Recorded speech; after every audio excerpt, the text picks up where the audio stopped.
welcome again to this course Fundamentals of Compressible Flow. We are in the module 3, that is quasi one dimensional isentropic flow. So, in the previous lecture we introduced the topic of quasi one dimensional flow, and with respect to that quasi one dimensional flow, we say that there is a area change, and this area change leads to the property change in the flow properties. So, and in the entire flow process, we say that the thermodynamic properties associated with the change of state is said to be isentropic. Also, we discussed the fundamental equations for a quasi one dimensional flow. Now, in this lecture we will also touch upon those topics, but in a most quantitative manner. So, the first fundamental equations that governs this quasi one dimensional flow is the area, velocity and Mach number relations. Then with that relations, we are going to analyze what is the effect of area change by considering the entire process to be isentropic, and in fact this area change leads to two important consequences, that is nozzle and diffuser actions. In fact, nozzle and diffuser, these are the two fundamental tools to expand the flow or increase the velocity or compress the flow to decrease the velocity. So, in this process we will say that and in this particular concept we are going to say that how a compressible flow can perform a nozzle or diffuser action by using these governing relations. So, this concept also leads to the very fundamental topic of supersonic nozzle and supersonic diffuser. In fact, these are the typical devices, geometrical devices that are used in a wind tunnel setup to either to increase the velocity or decrease the velocity. So, this is the very basic bottom line of this lecture. Now, we will move to the topic. So, essentially just to go more into this topic, if you recall what we have summarized the governing equations for a quasi one dimensional flow, what we say is that the flow is allowed to pass through a duct which is a hypothetical stream tube, and that is flexible in nature. So, that means area can change with respect to only one direction, that is A is a function of x. Now, while doing so, we expand this area in such a way or we increase the area in such a way that the property change is associated with a very marginal increment, like pressure changes by a small magnitude dP in a small distance dx. So, likewise making this assumption in this change, we can say that the entire process can be considered to be isentropic. So, with this logic we use this continuity equations in a differential form. Then we use this the momentum equation, and typically it is the Euler equation, that is also in differential form, and in fact we have this energy equation which is essentially same what we have in one dimensional flow. Apart from this, we also try to correlate the property informations through stagnation as well as static properties, such as stagnation to static pressure ratio, stagnation temperature to static temperature ratio, stagnation density to static density ratio. And in fact, since it is a moving flow, so we say all of them are functions of Mach number. So, this was the basics of quasi one dimensional flow equations. Now, with this basics, we are now going to derive another relations which is called as area Mach number, area velocity and Mach number relations. So, again we have the same nature of the flexible stream tube, and in fact, this area velocity Mach number relations is governed by these equations. So, let us see how these equations can be derived. Now, another point needs to be emphasized here, that this area velocity Mach number relations is used whenever there is area change, that is one can use these equations for an expansion process or for a compression process of a flowing fluid, and we can represent them in a qualitative manner through these equations. Now, since there is no other source of property change except the increase or decrease in the area and the flow is isentropic. So, this is the driving potential, that is area change is the driving potential for this change to occur. So, to start this equation, so let me derive this particular area velocity Mach number relations. So, what you have to do, you have to start with continuity equation. So, in the continuity equations, we represent this continuity equation, that is in differential form d rho u a is equal to 0. So, this is one of the relations we used earlier. So, if you differentiate individually, we can write d rho by rho plus du by u plus dA by A is equal to 0. So, let us make a pause of it. So, now you say that you recall this momentum equation, or I will say this Euler equation.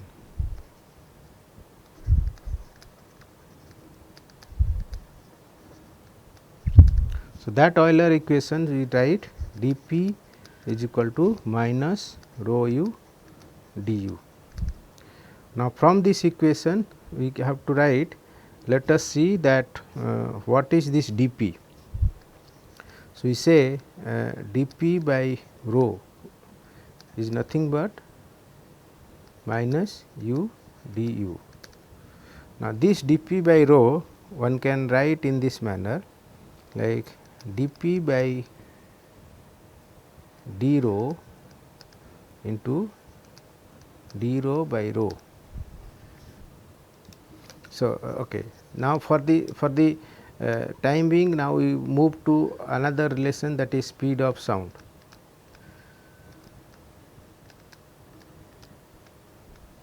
So, we can write a square is equal to dP by d rho at isentropic process. So, since we are already saying, we can write this also as in partial ordinary differential form dP by d rho. So, we can write this implies dP is equal to a square d rho. Okay. So, now putting this, so we can write here this dP as a square d rho by rho is equal to minus u du. Okay. So, we can find d rho by rho from here as minus, I will write u square by a square into du by u. Okay. So, this turns out to be d rho by rho will be minus m square du by u. Now, using this equation again in the continuity equations, So, you can write dA by A will be minus d rho by rho minus du by u. So, this d rho by rho will be minus m square. So, minus minus will get cancelled. So, we say m square du by u minus du by u, or in other words we can say dA by A is equal to m square minus 1 du by u. So, this is how the fundamental equations we derived dA by A, which is the area which signifies how area changes, and du by u says that how velocity changes, and it is again a it is related to Mach number of the flow. Now, when I say area change with velocity, there is another significant relations, that while doing this when this area change makes the change in the velocity, then what it does in terms of pressure. So, how that area change is related to pressure change. So, this is again a simple expression. So, we can also derive this from this area Mach number relation. So, what you try to do, again we recall this Euler equation,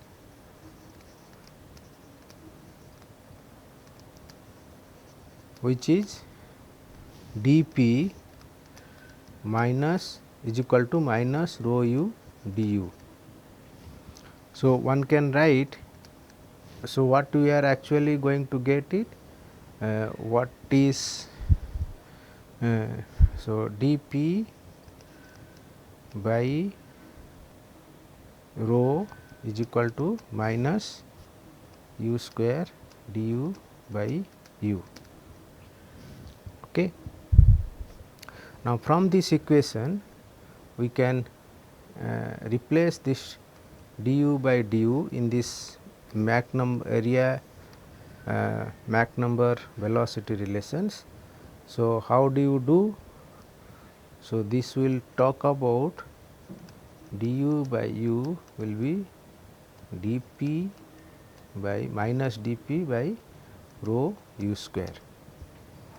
So, now I can write from this equation dA by A is equal to m square minus 1 into minus dP by rho u square, or you can write dA by A, minus sign gets plus, that is 1 becomes 1 minus m square, and what I write as P by rho u square into dP by P, that is I multiplied P in both numerator and denominator. So, this gives the area change with respect to pressure, but here there is another term that drops in apart from Mach number, that is P by rho u square. Now, this is nothing but your which includes pressure as well as velocity. So, these are the two basic equations that governs the flow that enters in a passage. Okay. So, now this, so essentially this one can analyze this expansion and compression of the flowing fluid in this isentropic process, but same results one can use it for a adiabatic flow as well. Although the concept, because in many situations flow is not treated to be isentropic, rather it can be considered to a major extent the flow to be adiabatic, like we explained in the last class about the its property change in a Mollier diagram. Now, we are going to analyze these two basic equations for a situation that in a diverging passage and in a converging passage. When I say diverging passage, I say increase in area. When I say converging passage, I say decrease in area. So, let us talk one by one. So, what I am saying in a, let us only say that we have a diverging passage, the flow is entering and leaving. So, we assign this edge as inlet and exit. So, we assign the conditions as 1 and 2. Okay.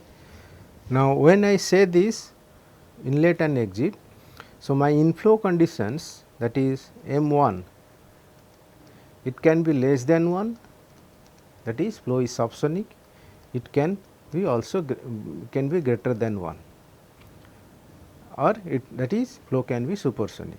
So, we can have a situation that the either a subsonic flow can enter a diverging passage or a supersonic flow can enter a diverging passage.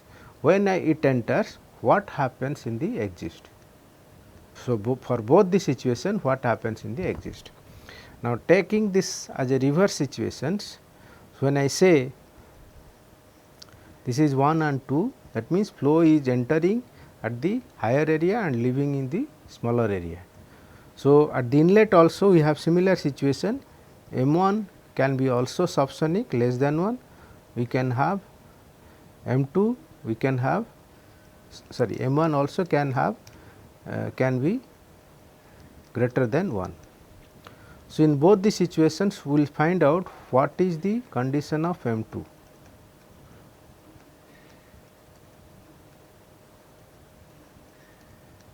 Okay. So, essentially there are 4 conditions and 2 passages. So, all the 4 conditions we are going to analyze through these fundamental relations. So, for that let us see the first situation, what I will say inference 1, that is case 1, in the limit of Mach number approaching to 0. So, when I put M tends to 0, so what happens here? We say dA by A is equal to minus du by u, and in the second equation we say dA by A will be M 0 means we say dP by rho u square.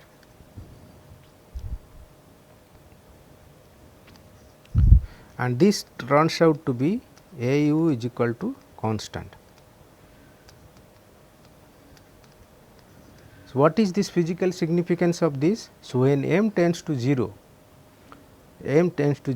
that means the area, velocity and Mach number relation turns out to be A u is equal to constant, there is no parameter density here. So, A u typically represent the volume flow rate, and this is essentially what happens in an incompressible flow. So, that is what it says, that in the limit of Mach number approaching the 0, the relation reduces to familiar equation of for continuity, for which volume flow rate remains constant for an incompressible flow. In fact, density has no role in the continuity equations. Now, when such a situation happens, we can say that when for a diverging passage, when an incompressible flow enters, then with increase in the area, the pressure must increase. So, it increases, so the velocity must decrease, so it decreases. So, this is how what happens in a diverging passage. Now, in the reverse situation, that is in a converging passage, when a incompressible fluid enters, the area decreases. When this area decreases, pressure also decreases by satisfying this equation, and velocity velocity increases. So, this is how we simply govern by the Bernoulli's equation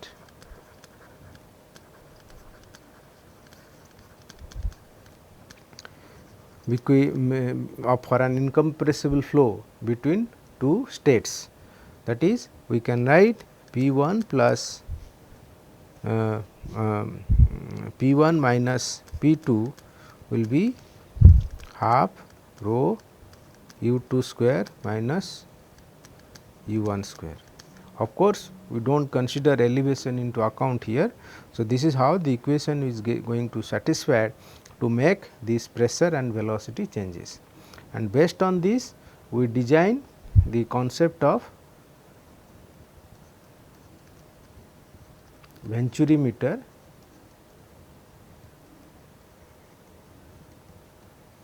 for which there is a minimum area.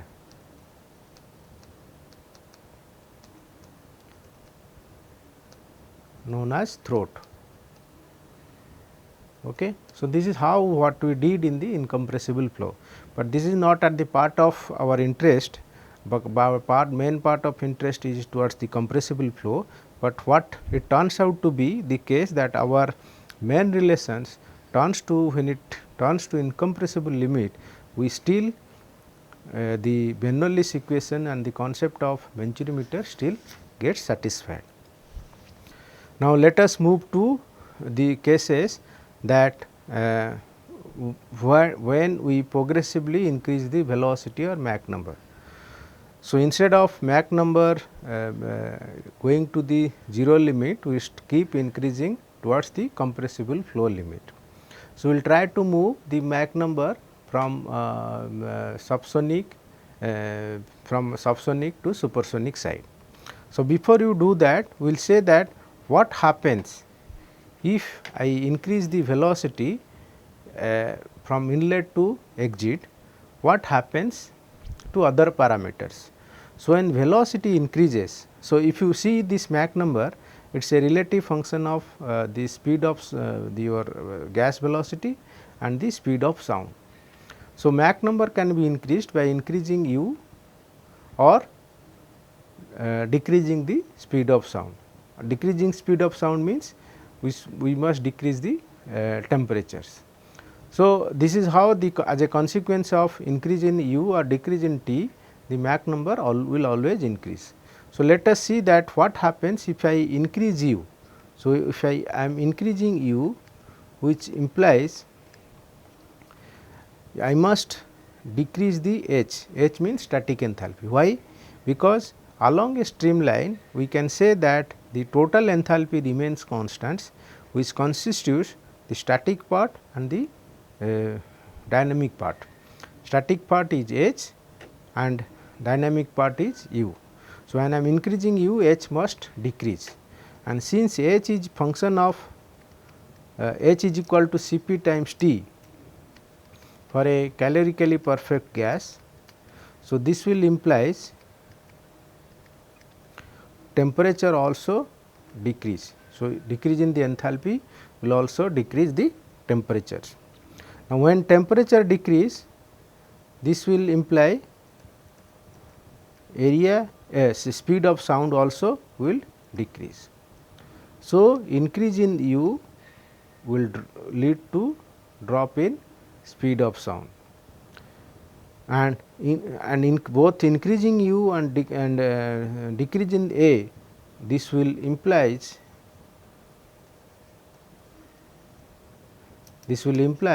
the Mach number will always increase. So, what it says is that for an isentropic process, if the velocity increases, the enthalpy or temperature should decrease, so that stagnatal enthalpy remains constant. The speed of sound decreases due to drop in temperature, hence the increase in the velocity in the isentropic flow results in increasing the Mach number and vice versa. So, why I am saying this consequence? Because in the subsequent slides we will say that while increasing the velocity, the Mach number also increases, because here we are in this equation talks about both Mach number as well as the velocity. So, based on this we can prepare a matrix that talks about what happens or different possible conditions. So, what does this mean? That so in this matrix, how do you look at? in the one axis I have put dA, either it can be less than 0 or greater than 0. What means in the direction of the flow, that means flow can enter in a converging passage for which d less than 0. So, flow can enter in a diverging passage for which dA greater than 0. So, in fact, the first row is the converging passage analysis and the second row is the diverging passage analysis. Now, when I am doing this dA less than 0 and if m is subsonic, that is m is less than 1, then your du must increase. So, dm must increase. So, likewise using this correlations which I derived here, this matrix can be formed. In fact, this matrix is the benchmark for our all subsequent analysis. Okay. So, this is how once I frame this matrix, I can tell that what is going to happen to my flow.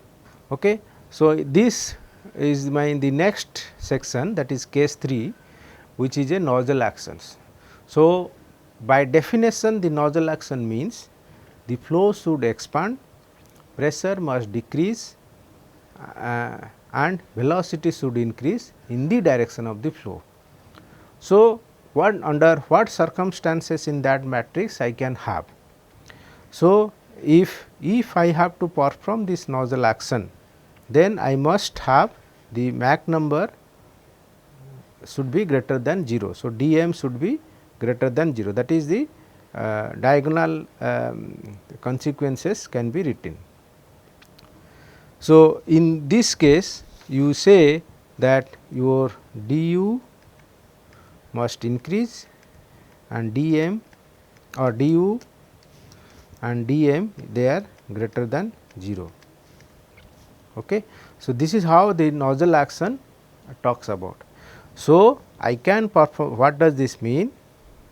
I can perform a nozzle action, that means I can increase the velocity of the flow by allowing a subsonic flow in a converging passage, or I can allow a supersonic flow in a diverging passage. So, this is a very contradictory statement that we had in the incompressible flow. So, in incompressible flow we are mostly concentrated on a converging passage where we can we are to increase the velocity we must talk about the converging passage. But this is in other case that if we have a supersonic flow, then if you want to increase this velocity, then you must use a diverging passage.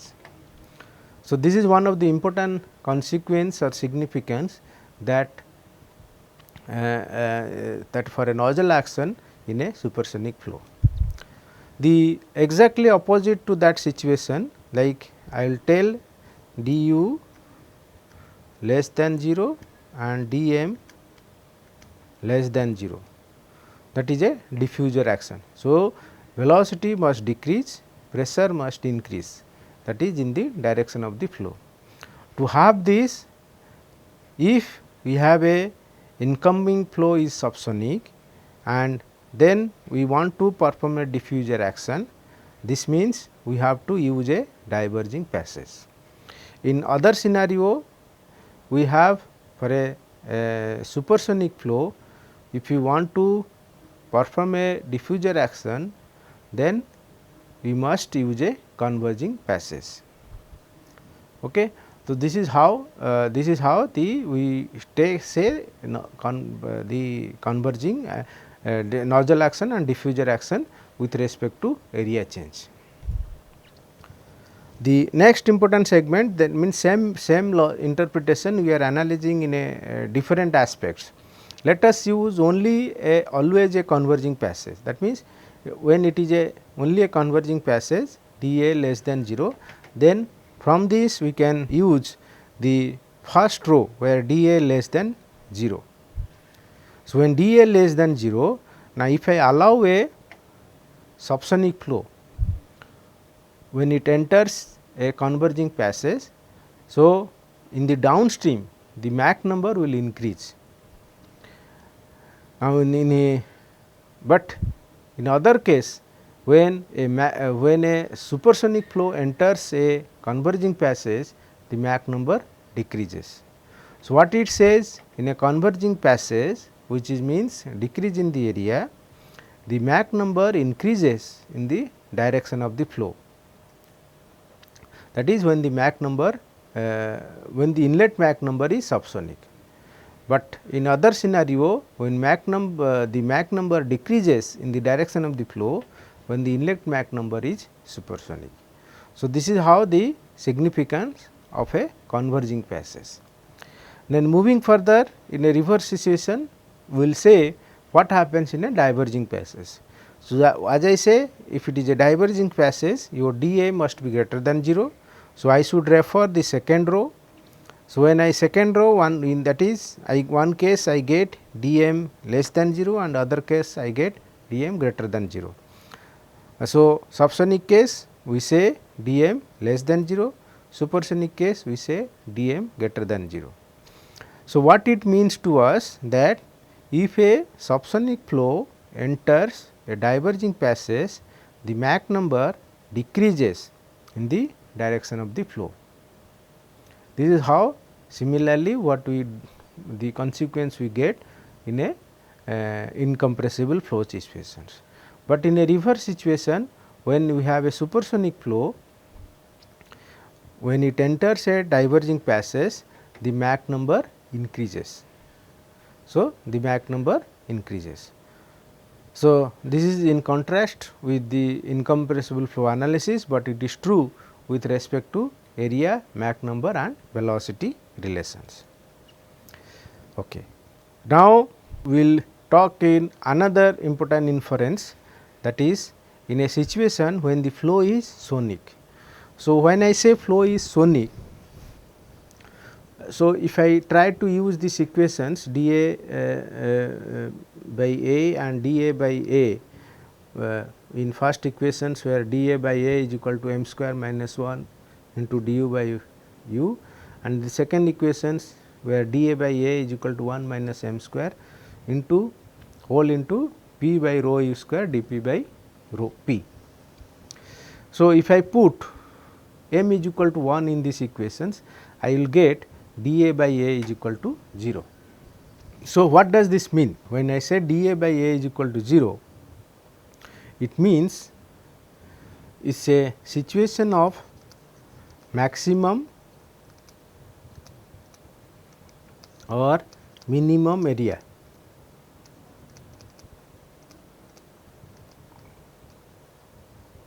In a passage.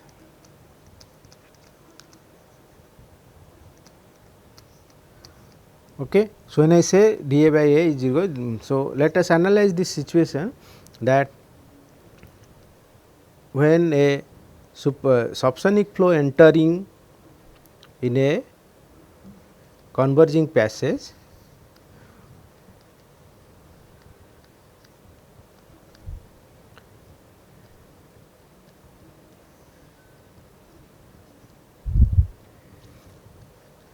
then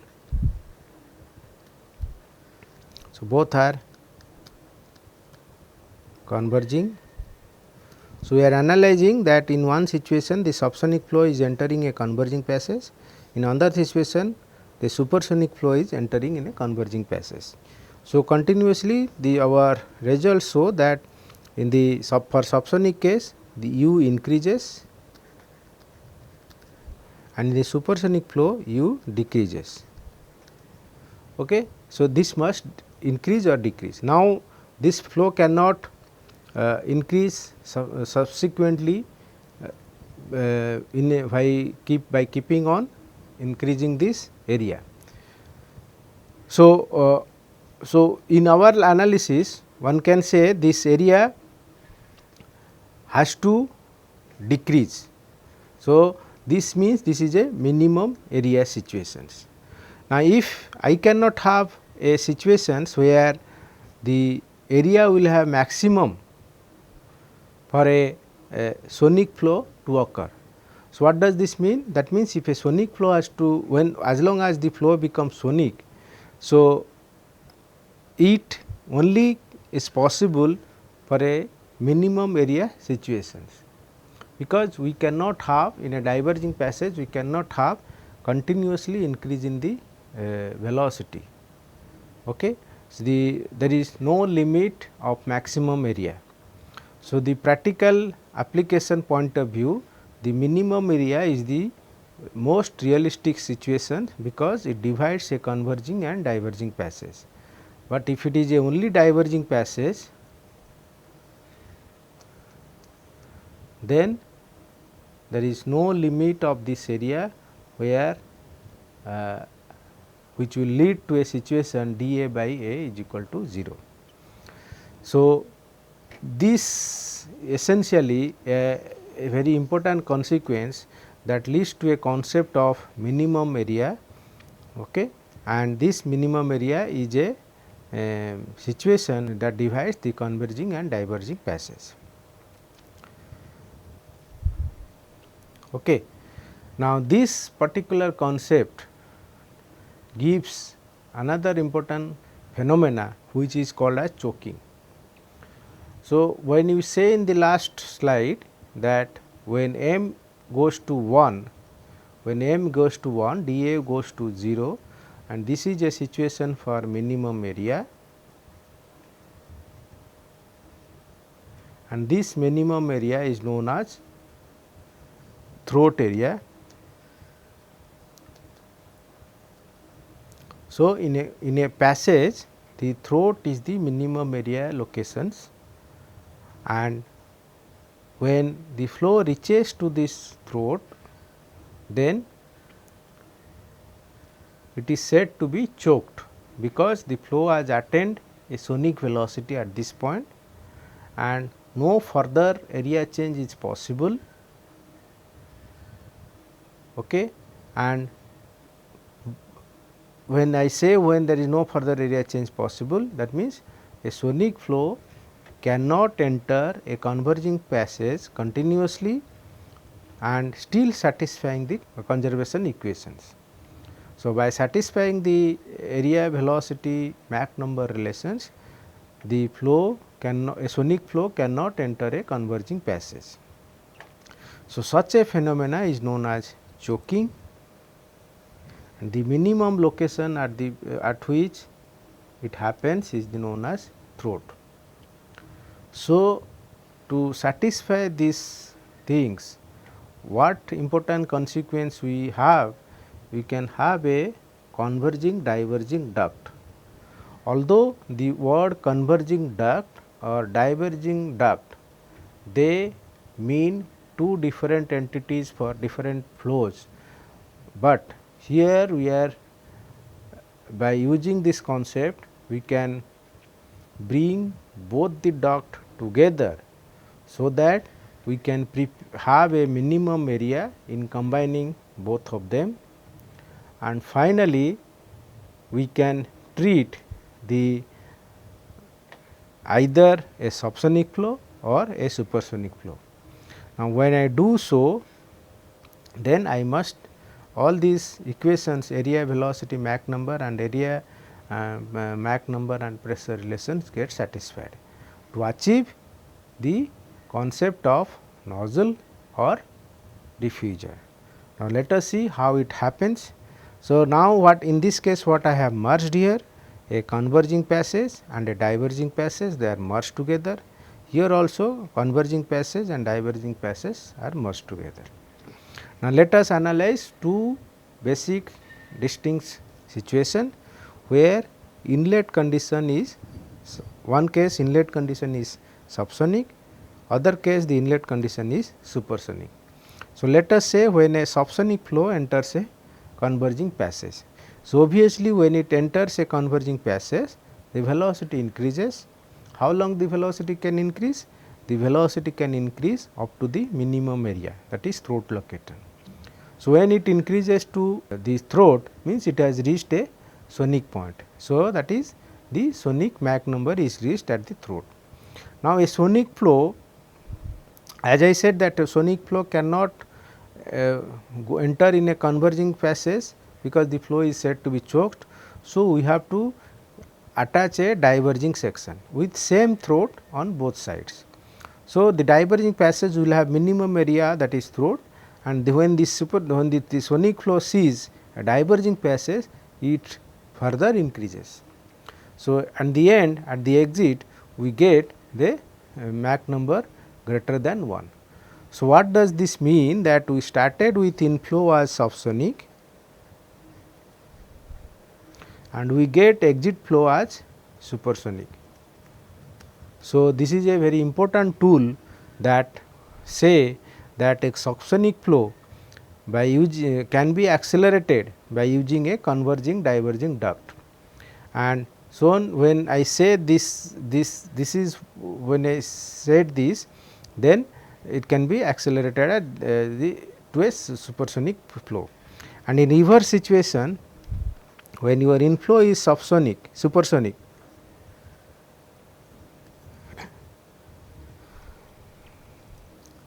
and exit, we can have a subsonic Mach number.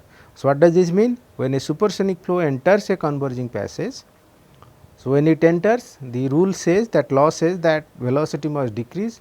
How long it will decrease? It will decrease to a sonic point where m is equal to 1. Then after that, what will happen? It sees a diverging passage. So, the velocity continuously decreases to desired subsonic Mach number. Okay. So, this leads to this particular concept leads to the concept of supersonic nozzle. So, what it says, the flow passage that continuously and this supersonic nozzle has a very good laboratory tool in subsonic wind tunnel. What for it is used? It is used to accelerate the air. Okay. And the how does it does? That the flow passage that continuously accelerates gas from a subsonic to supersonic value should comprise of a converging duct followed by a diverging section. And the mass flow rate attains to a maximum value, which is known as choking conditions. And at this choking condition, the Mach number attains to sonic by satisfying these equations. And such a converging diverging passage will say is a D-level nozzle, and in fact, this D-level nozzle we typically call it as a supersonic nozzle. So, in a supersonic flow, the supersonic nozzle flow involves that means that a subsonic flow can be accelerated to a supersonic value. The reverse situation that occurs, that means in most of the wind tunnel applications, when you first we increase the flow to a supersonic value, but we must slow down the process with minimal loss. That means, when you release that gas to the exit atmosphere, it should be such that it should encounter minimum loss. So, to have this minimum loss, we cannot dump that high speed air just like into the atmosphere. So, we have to decrease the velocity. That is where the concept of diffuser comes in. So, we call this as a concept of supersonic diffuser. So, what it does? It just does the exactly the function of opposite function of nozzle. That means, here the flow passage, the gas continuously decelerates from its initial supersonic value to a subsonic value, and it comprises of converging duct followed by diverging sections. So, I will read out most efficiently in the way that the flow passage that continuously decelerates the gas from initial supersonic flow to a subsonic value. Sorry, there is a mistake. The flow passage that continuously decelerates the gas from initial supersonic flow to a subsonic value should comprise of the converging duct followed by diverging sections. So, in this process, the mass flow rate attains to a maximum value, that is choking condition at the throat, and such a type of convergent divergent passage is known as supersonic diffuser. So, when I use a word supersonic diffuser, it means that my inflow condition is always supersonic.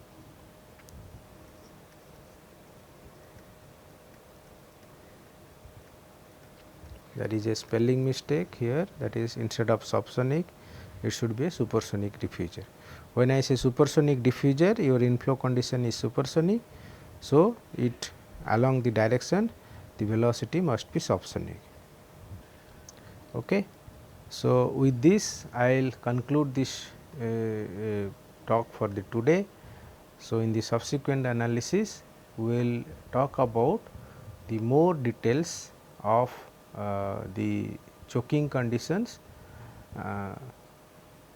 which happens exactly at the throat. So, thank you.